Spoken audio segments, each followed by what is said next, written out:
खैबर फतह हुआ, थक के तो नहीं गए। खैबर फतह हुआ, जानवर माले गनीमत में आए, लाइन से जानवरों को बांध दिया था, भैंस गाय ऊंट बकरियां गधे घोड़े सब। कि नबी ने सरकार ने देखा कि एक गधा है जो रस छुड़वा कर नबी की तरफ लपकना चाहता है, रस्सी छोड़ना चाहता है और नबी की तरफ रुख कर रहा है। तो नबी की तरफ तो अगर अजीजों कोई जानवर भी रुख करे तो उसकी किस्मत ही बदल जाती है। सरकार ने फौरन आवाज देकर कहा इसकी रस्सी छोड़ दो। जब रस्सी छोड़ी तो वो दौड़ता हुआ आया और सरकार के पैरों का बोसा दिया और अपनी जबान में कहने लगा जो नबी ने अरबी जबान में जवाब दिया। कहने लगा मेरे आबाओ अजदाद के पुष्प पर कोई ना कोई नबी या वसी नबी बैठा है, मेरी पुष्प पर आप सवारी करें या अली से कहे के बैठ।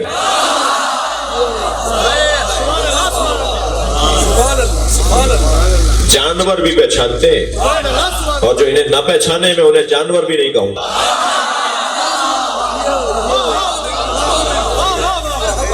सरकार ने फरमाया इसकी रस्सी खोलो, ये आज के बाद मेरी सवारी है, मेरा जानवर है। नबी ने उसका नाम याफूर रख दिया। मशहूर सवारियों में नबी की एक सवारी का नाम है याफूर।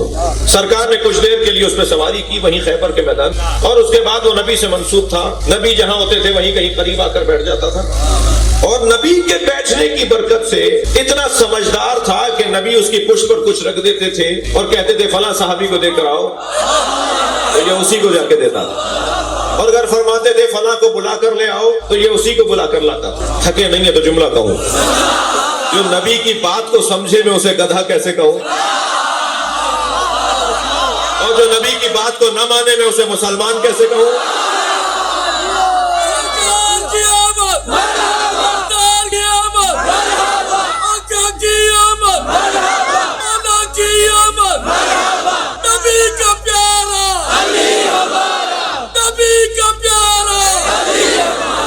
और मेरे मौला फरमाते हैं कदे मुबारक का मौजज़ा ये था, सरकार के कदे मुबारक का मौजज़ा ये था कि कुल्लमा मशा मा अहदिन काना अतवलो मिनहु इन काना तवीला।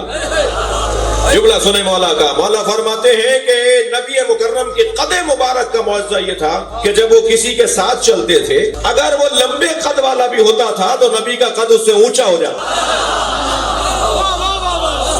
अल्लाह अपने नबी को जाहिरी कद में भी नीचे नहीं देखना चाहता। ये सरकार के मौजज़ों में उम्मी यानी अल्लाह ने इन्हें जैसा बनाया है ये वैसे ही है। तसल्ली दीजिए कि कुछ देर और मेरे साथ हैं।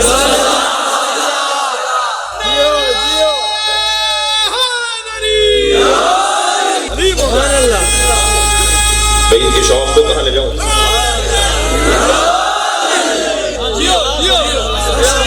तो हमारे 1 घंटा 10 मिनट पढ़ चुका हूँ, तो 1 घंटा 10 मिनट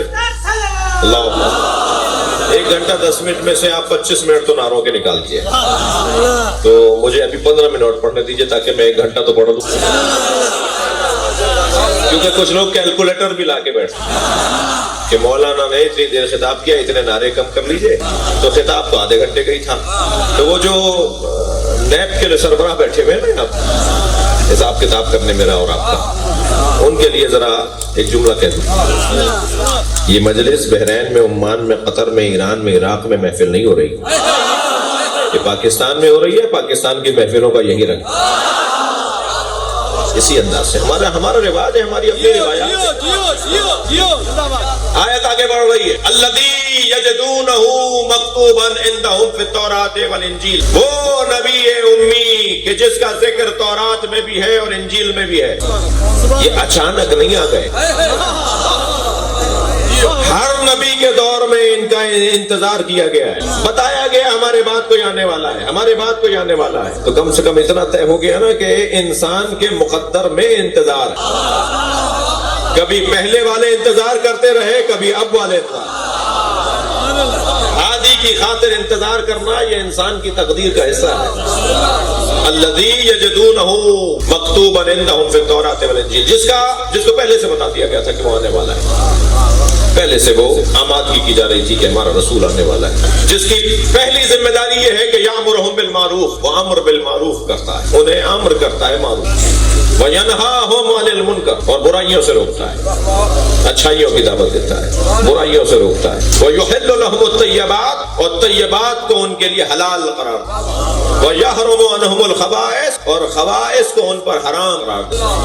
وَيَضَعُ عَنْهُمْ إِصْرَهُمْ وَالْأَغْلَالَ الَّتِي كَانَتْ عَلَيْهِمْ، اور ان کی گردنوں میں جو غلامی کے طوق ہیں انہیں اتار کر انہیں آزاد بناتا ہے۔ نبی کے کاموں میں سے ایک کام یہ ہے۔ میرے مولا علی سے پوچھا گیا یا علی جہاد کی تعریف کیا ہے؟ مولا نے فرمایا لِيُخْرِجَ النَّاسَ مِنْ عِبَادَةِ الْعِبَادِ إِلَىٰ عِبَادَةِ الرَّحْمَٰنِ، جہاد کی تعریف یہ ہے کہ لوگوں کو بندوں کی بندگی سے نکال کر اللہ کی بندگی تک لے جایا جائے، یہ ہے جہاد۔ نبی کا ایک کام یہ ہے کہ لوگوں کی بندگی نہ کرنا۔ محفل ہو رہی تھی، ایک مرتبہ موبائل میں میسج آیا، تمہارے مالک نے فیکٹری سے نکال دیا ہے۔ اب بیٹھے تو محفل میں، دماغ فیکٹری میں، اور وہ ہمیں اتنا غور سے دیکھ رہے ہیں کہ ہم سمجھ رہے ہیں ان سے زیادہ کوئی سمجھداری کوئی نہیں ہے۔ ہمیں کیا پتا کہ ان کا دماغ کہیں اور ہے۔ کیوں پریشان ہو بھائی؟